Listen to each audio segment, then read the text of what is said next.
Kaya mga minamahal, kapag ikaw ay tunay na Kristiyano, at wala kang kapayapaan, mga minamahal, ikaw ay laging natatakot humarap sa mga pagsubok, sa kalamidad.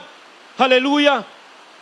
Ibig sabihin, mga minamahal, wala sa iyo ang Espiritu ng ating mahal na Panginoon. Ang sabi ng Biblia, a man without the Spirit of Christ is none of His. Hindi tayo binigyan ng Espiritu ng katakutan, bagkus ng kahusayan at ng pag-ibig, mga minamahal. Everybody say, praise the Lord. At kapag nasa iyo ang Espiritu ng ating mahal na Panginoon, ibig sabihin, nasa iyo ang kapayapaan. Everybody say, amen. Hindi ka dapat matakot, mga kapatid. Hindi ka dapat magamba, magulumihanan, mga minamahal. Bakit? Sapagkat meron kang kapayapaan. Everybody say, praise the Lord. Praise the Lord, hallelujah. Ano pa ang sabi ng Biblia, mga minamahal? Na kahit sa tribulation o kahirapan, mga kapatid, praise God, ang pangako ng ating mahal na Panginoon, hindi ka pababayaan ng ating mabait na Diyos. Everybody say amen. Praise God, hallelujah. Kaya nasa atin na ang problema, mga kapatid. Hallelujah. Hindi darating sa atin ang mahigpit na pagsubok na hindi natin makakayanan. Everybody say amen. Hindi nangangahulugan na porke tayo po yung mga tunay na anak ng Diyos, mga minamahal, hindi na tayo dadanas ng affliction, mga minamahal, praise God. Hindi na tayo dadanas ng problema o ng kahirapan. Hallelujah. Daranas pa rin tayo, subalit ang pangako ng Diyos, ang sabi ng Biblia, many are the affliction of the righteous, but the Lord delivered out of them all. Dumating man sa iyo ang grabing kapighatian, hallelujah. Ililigtas ka ng ating mahal na Panginoon. Ikaw ay papayapa, sapagkat nasa iyo ang kapayapaan. Everybody say, praise the Lord. Basahin po natin John chapter 16, verse 33. Dito sa aklat ni San Juan, Kabanata 16:33, ang mga bagay na ito ay sinalita ko sa inyo upang kayo'y magkaroon sa akin ng kapayapaan. At sa sanlibutan ay mayroon kayong kapighatian. That's right. Ngunit laksan niyo ang loob. Aking dinaig ang sanlibutan. Palakpakan natin ang ating mahal na Panginoon, praise God. So laksan natin ang ating loob, mga kapatid, sapagkat dinaig na ng ating mahal na Panginoon ng sanlibutan. Nakikinig po ba tayo, mga minamahal? Praise the Lord, hallelujah. Mga minamahal, ituon po natin yung ating pakikinig sapagkat meron medyong tayo po ay naano po ng pagpatak ng ulan. Yung mga minamahal, huwag nating pansinin yan, mga kapatid, praise God. Showers of blessing po yan. Everybody say amen. Praise God. Kaya ang sabi ng ating mahal na Panginoon, mga minamahal, ang mga bagay na ito'y sinalita ko sa inyo upang kayo'y magkaroon sa akin ng kapayapaan. Kapag ikaw ay anak ng Diyos, mga minamahal, hindi pwedeng wala kang kapayapaan. Sapagkat ang sabi po ng Hebrews chapter 14 verse 12, mga minamahal, praise God, na sinasabi ng Biblia na follow peace with all men. O 12 verse 14, mga kapatid, praise God. Follow peace with all men, without which no man can see the Lord, praise God. Kapag tayo'y walang kapayapaan, mga minamahal, lagi kang natatakot, lagi kang nandoon, ikaw ay depressed o nandun palagi, ikaw ay nandun yung anxiety, mga minamahal. Praise God. Marami kang kinakatakutan. Kinakatakutan mo yung mga bayarin. Kinakatakutan mo, mga minamahal. Baka ikaw bukas, wala ka na, mga minamahal. Alam niyo po, mga kapatid, ang tunay na anak ng Diyos, hindi maging ang kamatayan na hindi po kinakatakutan. Everybody say, praise the Lord. Bakit, mga kapatid, praise God? Ang sabi ni Apostol Pablo, for to me to live is Christ, and to die is gain. Everybody say amen. Pero kapag wala kang kapayapaan, ikaw ay natatakot, mga minamahal, praise God, takot kang mamatay, mga minamahal. Ibig sabihin, takot kang umakyat sa langit, mga minamahal, praise God. Hallelujah. Mapalad nga ang mga patay sa Panginoon, mga minamahal, sapagkat sila'y pinagpahinga na ng ating mahal na Panginoon. Everybody say, praise the Lord. Kaya nga ang sabi ng Biblia, mga minamahal, sa sanlibutan ay meron tayong kapighatian. Subalit, laksan nyo ang inyong loob, sapagkat aking dinaig ang sanlibutan, dakila siyang nasa atin kaysa sanlibutan, mga minamahal. Everybody say, praise the Lord. Kaya wala kang dahilan, mga minamahal, para hindi ka masaya. Dumating man ang problema, mga kapatid, praise God, hallelujah, hindi mo iniinda. Bakit? Payapa ka dahil nasa iyo ang Espiritu ng mahal na Panginoon. Iniwan sa iyo ng mahal na Panginoon, mga minamahal, ang kanyang kapayapaan. Hindi yung naguguluhan ka, namumblema ka, paano ba ito mga minamahal? Paano ko malulutas ang napakalaking problema? Paano mo malutas? Magtiwala ka sa ating mahal na Panginoon. Hallelujah. Tumawag ka sa ating dakilang Diyos. Hallelujah. Huwag kang sasandig sa iyong sariling unawa. Ikaw ay magtiwala sa ating mahal na Panginoon sapagkat walang mahirap na bagay na hindi kayang gawin ng ating mahal na Panginoon. Sa sanlibutan ay meron kang kapighatian. Pero mga minamahal, ang pangako ng Diyos, laksan mo ang iyong loob. Aking dinaig na ang sanlibutan. Everybody say, praise the Lord. Hallelujah. Mga minamahal, ang sabi pa dito, mga kapatid, dumating man sa iyo ang matinding problema.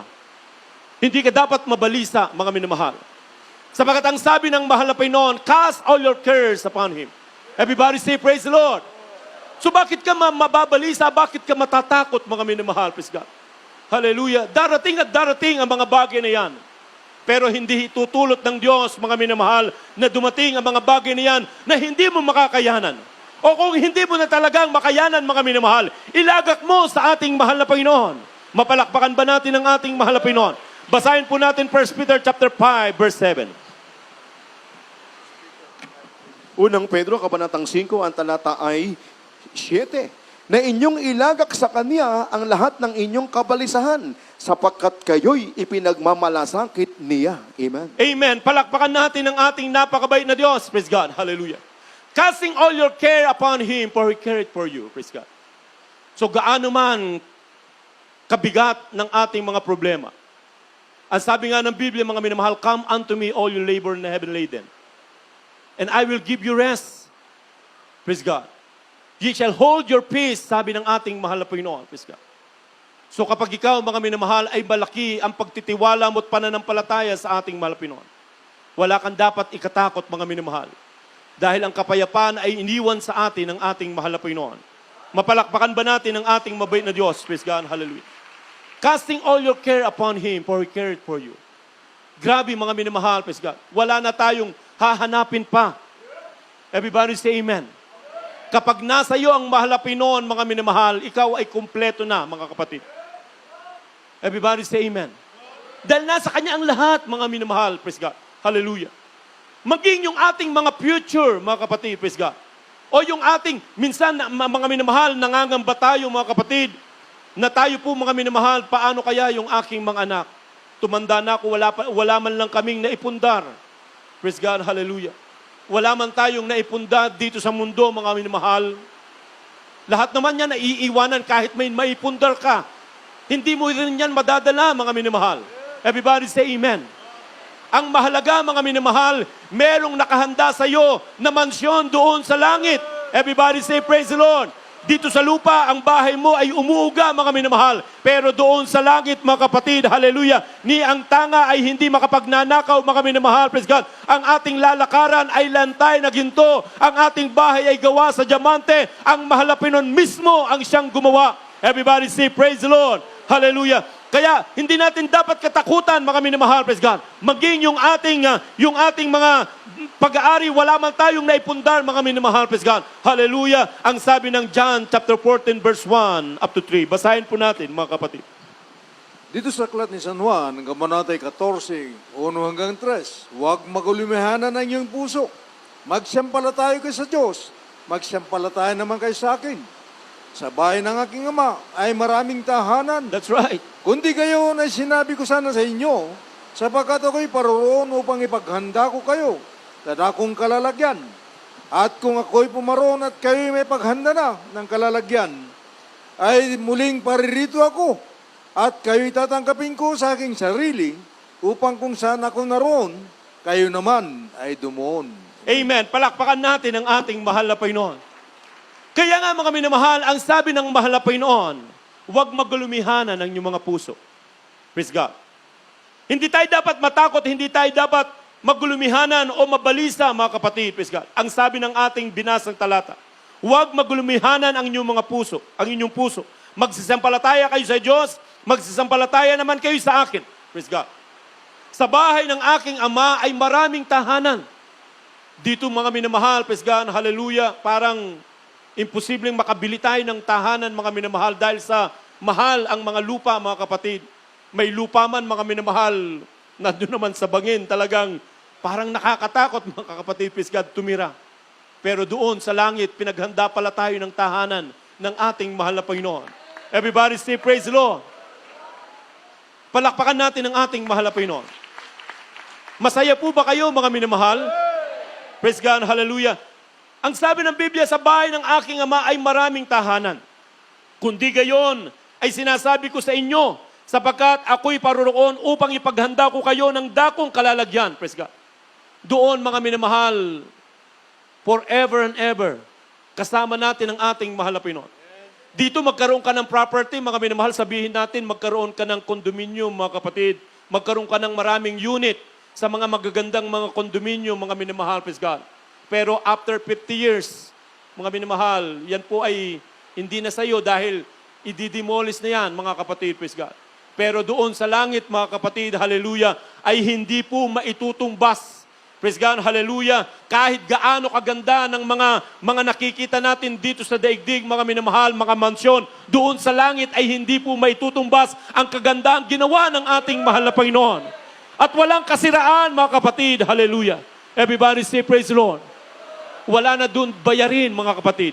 Ang ilaw, mga minamahal, mismo ang liwanag ng ating mahal na Panginoon. Ang tubig, mga minamahal, batis, hallelujah, na parang kristal. Everybody say, praise the Lord. Maging sa pagkain, mga minamahal, wala na din pollution, wala nang kahirapan, wala nang sakit, wala nang karamdaman, wala nang problema, mga minamahal. Maging yung ating mga pagluha ay papahirin ng ating mahal na Panginoon. Hindi na natin maaalala pa yung pananambitan o dalamhati dito, mga minamahal. Praise God, sapagkat doon, mga kapatid, tayo aaliwin ng ating mahal na Panginoon. Palakpakan natin ang ating dakilang Diyos. Kaya hindi tayo dapat magamba maging sa ating kinabukasan. Meron man tayong plano, mga minamahal, pero mas the best ang plano ng ating mahal na Panginoon. Basahin po natin ang Jeremiah chapter 29, verse 11.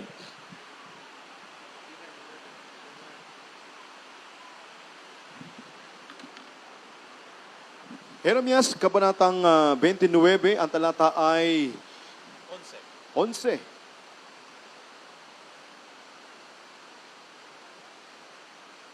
Sapagkat nalalaman ko ang mga pag-iisip na aking iniisip sa inyo, sabi ng Panginoon, mga pag-iisip tungkol sa kapayapaan at hindi tungkol sa kasamaan, right, upang bigyan kayo ng pag-asa sa inyong huling wakas. Amen. Palakpakan natin ang ating mabait na Diyos. Praise God, hallelujah. Mga minamahal, maging ang ating mga future.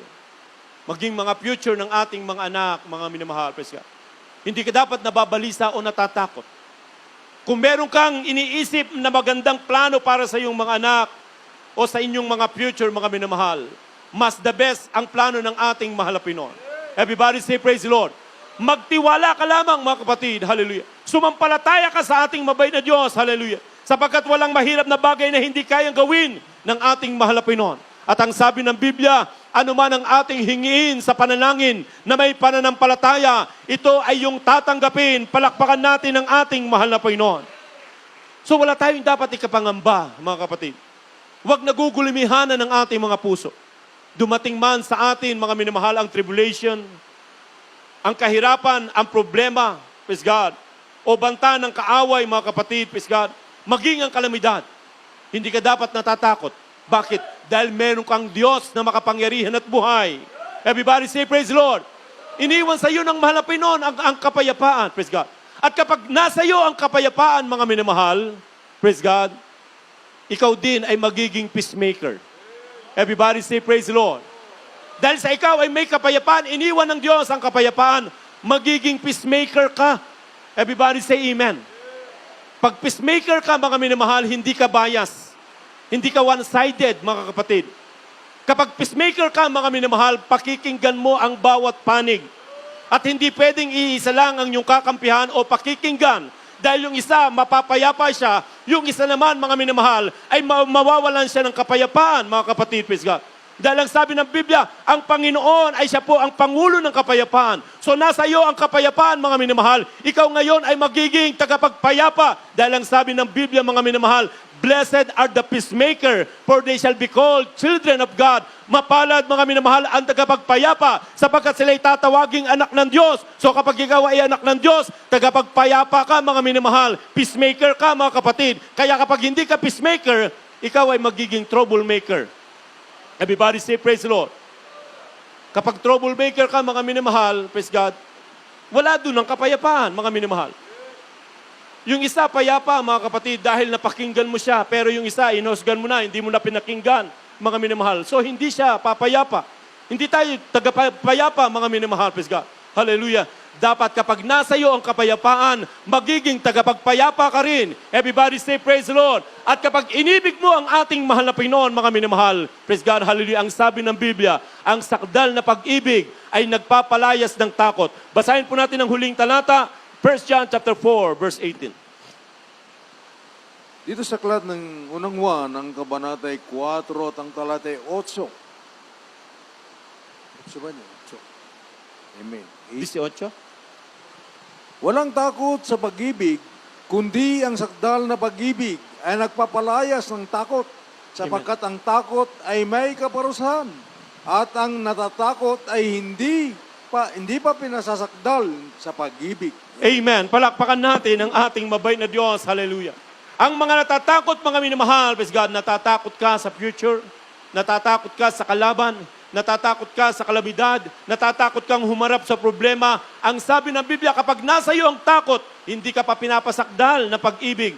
At ang tunay na pag-ibig, ang sakdal na pag-ibig, kapag ikaw ay labis na umiibig sa ating mahal na Panginoon, wala kang dapat ikatakot. Bakit? Sapagkat ang kapayapaan ay iniwan sa iyo ng ating dakilang Diyos sa buhay. Tayong lahat ay tumayo, mga minamahal. Praise God. Hallelujah. Purihin natin ang ating mabait na Diyos. Napakabait ng ating mahal na Panginoon. Sino tayo, mga kapatid, hallelujah, na sa atin iiwan ng Diyos ang kapayapaan. Kaya wala tayong pinangangambahan, wala tayong dahilan para magulumihanan o matakot. Sapagkat ang ating mahal na Panginoon, ang Pangulo ng kapayapaan, ay nasa ating mga puso, mga minamahal. Praise God, hallelujah.